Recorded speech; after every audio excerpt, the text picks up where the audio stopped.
This morning in Your Money, investing versus paying off debt. Both are important, but if you don't have enough cash on hand to cover both, which one do you choose?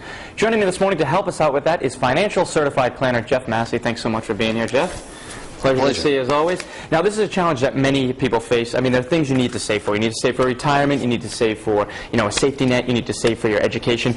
So is it better right now to pay off debt instead, or what's the best option we should choose? Well, what I normally tell my clients is do the math. If you have a substantial amount of debt and you have an equal amount of money in savings, and you're making 1% on your savings, but you're paying 10, 12, 14% on credit card debt, well, the math says just pay it off. Yeah. Because it makes more sense. And then the payments you were making to the credit card company, pay them back to yourself to rebuild your savings account. Now, a lot of us hear the word debt, and we kind of, it's not a great word, but there's actually good debt and bad debt as well, right? Absolutely correct. So we would look at good debt as mortgage interest because you can deduct that.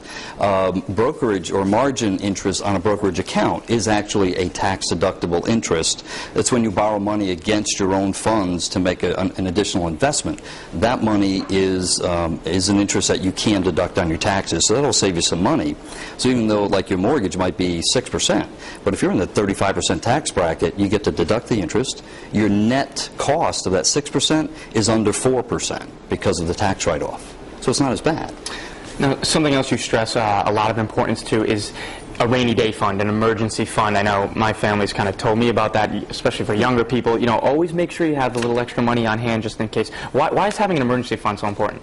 Well, it takes the stress off life. If you have up to 6 months, and this is the most common rule of thumb, up to 6 months of living expenses in the bank, if you're still working. Now, for retirees, it's different because their income is already coming in whether they work or not. It's passive income. But more importantly, for those folks that are working, you need to have at least 6 months worth of your funds. That's a huge number. That's a very important number, I think. If something were to happen, especially nowadays, you lose your job, to be able to still take care of yourself for 6 months while you get back on your feet. That's exactly the point, because think of how much more calm you'll be about that. You'll be able to sleep well at night, which is a term I use all the time with my clients. You want to be able to sleep well at night. So have that emergency money built up so that if something bad happens to you, you know you can cover your expenses for 6 months. And I'm talking about the hard expenses, not the frivolous stuff. Yeah.